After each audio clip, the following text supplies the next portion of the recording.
All right, hi everyone. Good evening. I'm 10 Tampa Bay Chief Meteorologist Bobby Deskins. What do we got about the 8:32 on our Sunday evening?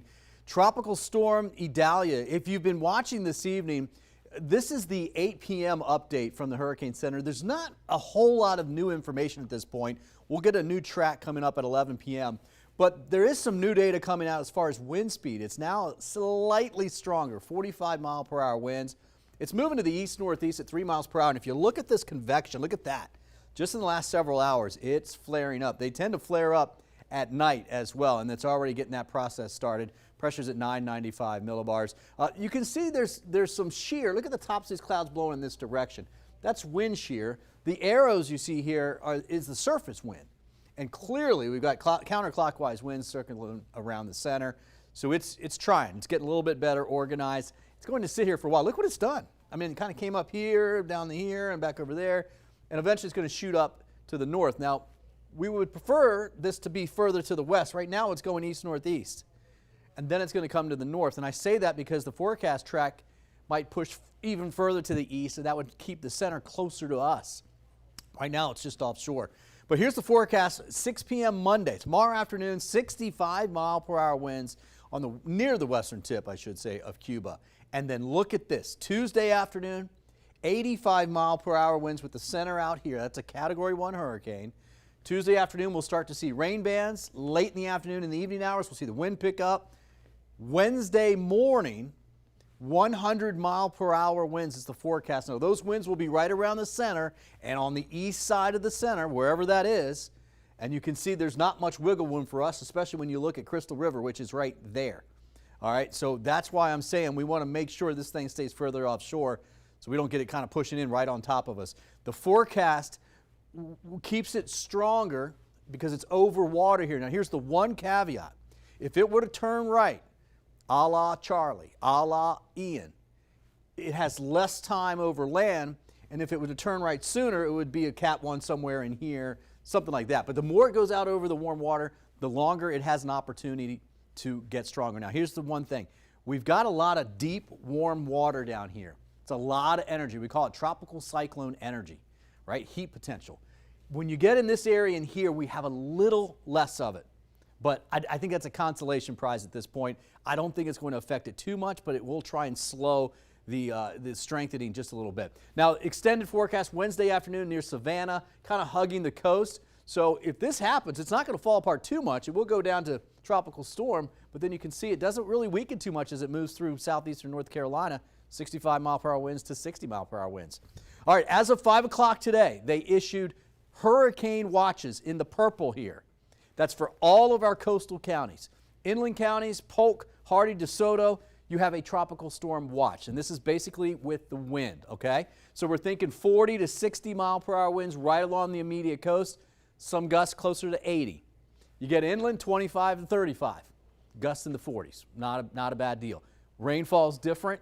Storm surge will be different. In fact, speaking of storm surge, from just southeast of Marco Island all the way up almost to Panama City, a storm surge watch, meaning we're likely to get some storm surge here. So I'll get to that in a minute. Let me talk a little bit about steering. Here are the latest forecast models. You do see a lot of agreement right in here. There's Citrus County, Chiefland, just to the north and the west of that. This would be better for us. But you do see some of these lines coming off to the right, and I do think it probably will shift a little bit to the east. We've had a ton of recon in there today. Well, it's happening as we speak. That data is going into the forecast models. Each one of these lines is one model. All right? The aircraft recon that went in there today and all of that data is going to go into these models.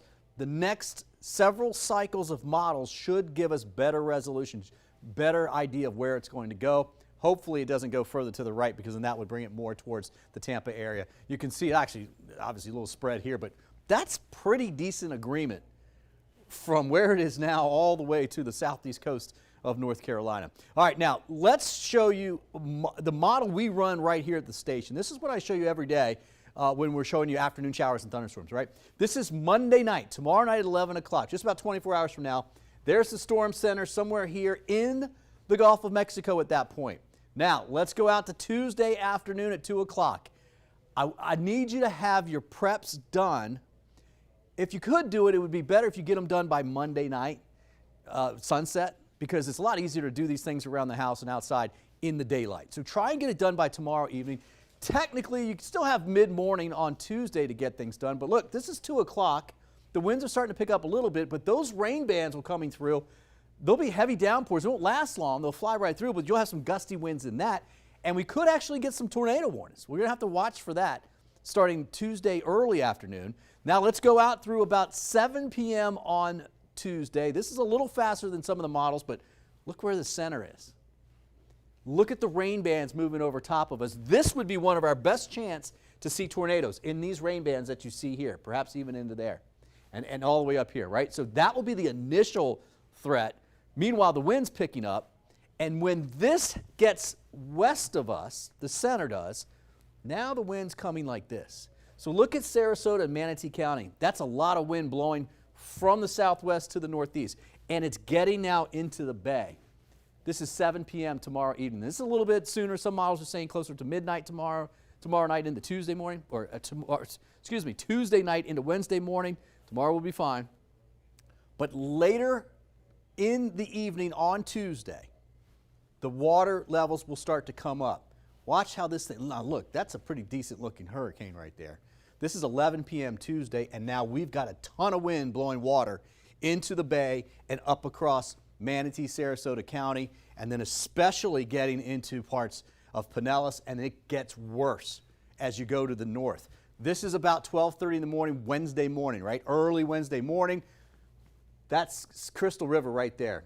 If this were to happen, they would be in the eastern eye wall. All right, water would go out initially, and then a ton of water would be coming in there at that point.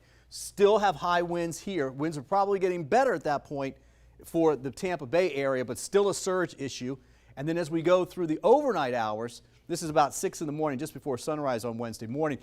You can't shake a stick at this. This is decent showers and thunderstorm activity that can come through. No tornado threat at this particular point, but still some wind, although it will be less. Storm surge will be coming down, but water levels will be running high at that particular point.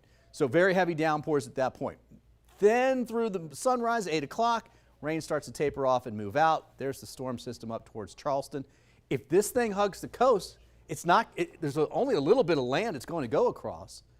The Gulf Stream's right here, and so it's going to play a role for their weather. They're going to have a really good, at least tropical storm coming through Charleston and up through Wilmington, North Carolina. Now, this is the same model, and it's just a model. This will likely change, right? It's going to change, I can tell you that. But I think this is ballpark, and this is winds. 10 a.m., 14-mile-per-hour winds, gusts in the 20s, Tuesday. Tuesday evening, 7 p.m., winds in the 20s, gusts in the 30s, and I would say it'd be a little bit higher for the immediate coastal areas, the beaches, right? Look where the center is. Now let's go out through Tuesday at 11 p.m., winds in the 30s and 40s, gusts in the 50s and 60s, especially right along the coast. There will be some areas in northern Pinellas, if this thing gets stronger than what the model thinks and what the Hurricane Center thinks is almost 100-mile-per-hour winds out here, we won't likely see those on shore if the center stays offshore. But look how close. This has the center very close to us. This is further east than where the Hurricane Center has it, right? Hurricane Center's out here a little bit. This is here. So if this happens, it's going to put more wind on shore. Even then, if you look at Orlando, even Polk County, 20s and 30s with just a few higher gusts. It's not a huge deal for wind there. So obviously a coastal system here. That's 1 a.m. on Wednesday morning with landfall up near Chiefland, according to this model. But again, this will change, but I just kind of want to give you a ballpark of what we're expecting and when, right, we're expecting it. So here's the European model. The European model, look, it's usually a good model anyways, but it's been on this for a while. The GFS kind of slow to the party. You can see this is 6 p.m. So 7 p.m., our model had it right here. This model has it a little bit further to the south and the west, but this is still Tuesday night. That's too close for comfort for me. This is very similar to our model with the center just offshore. The problem with that is that does not weaken. And in fact, it will be strengthening as it goes by. All right, and then they'll continue to push off towards the north and the northeast. That's Wednesday morning at 6 a.m. So it's very similar to what our forecast model is seeing. Now look, I don't like to see it either way. That's Franklin, by the way, near Bermuda. I don't like to see it, but I do like to see some consistency between different models because then it gives us a little bit more confidence in the track. All right, now let's talk most likely arrival of winds and how much. So 50% chance we see at least 40 mile per hour sustained winds along the immediate coast. That's going to put gusts in the 70s at the beaches, maybe even 80s. All right. The timing for this, for say the Tampa area, would be 7 p.m. Tuesday evening. That's when those 40 mile per hour winds would get here. And then it would just pick up after that, just like I showed you with the storm going by. So now let's talk storm surge. So this is a product that's based off of the storm. And I'm not even going to zoom in here. This is going to be the worst part of the storm for us here in Tampa Bay. If that track happens right there, storm surge by far will be the worst part. Feather Sound, Old Northeast, well, especially down Shore Acres. I mean, you know it, and this is happening. That's Tampa Road, right? Oldsmar. This is suggesting that the horse track on Racetrack Road is underwater up to line ball. Okay? Most of Tampa Road, Hillsborough Avenue here, would be underwater. And this would be overnight Tuesday night into Wednesday. Downtown, Davis Islands, right now it's showing we've got 1 foot to 2 foot, maybe even more, on the ground in Davis Islands. All right? So I will get closer in on this when we get closer to the event. This thing is not even coming out of the Gulf of Mexico yet, so I don't want to scare a lot of people with this, but I just want to let you know that if you are asked to evacuate, first of all, know your zone. Know where your house is. Know if it's an A zone, B zone, C zone, D zone. If you're asked to evacuate, I think A and B will get evacuated tomorrow. I don't think the kids will have school Tuesday and Wednesday because we use the schools as evacuation locations, right? So probably not going to have that. If you're asked to evacuate, please do so because the water's pushing in. I don't need you to go hundreds of miles. Just go 10 miles.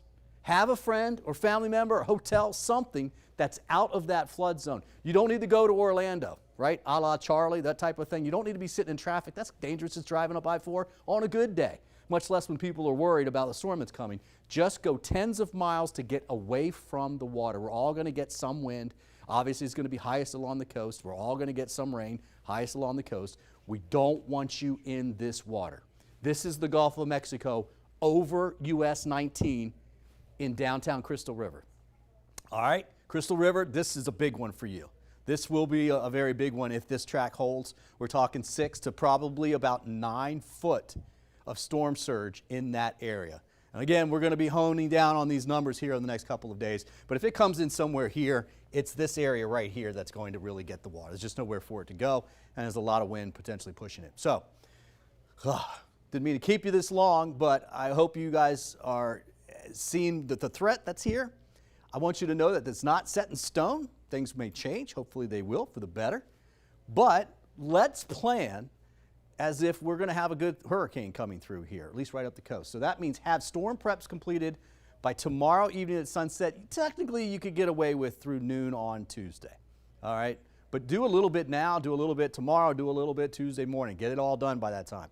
The highest winds, the highest rainfall will mainly be along the coast. Certainly the highest winds will be along the immediate coast. There could be some spots that see a little bit more rainfall inland, but we're talking about 4 to 6 inches of rain, a little less for inland. But the problem is we can get some flooding. We're actually in a drought, especially Pinellas, Manatee, and Sarasota counties, parts of Hillsborough, so this will help a little bit. Storm surge Tuesday night and Wednesday, and it looks like overnight in the dark, 11 p.m. Tuesday through about 5 a.m. Wednesday. Right now, that's the timing. That will be the worst part of this storm if this track holds.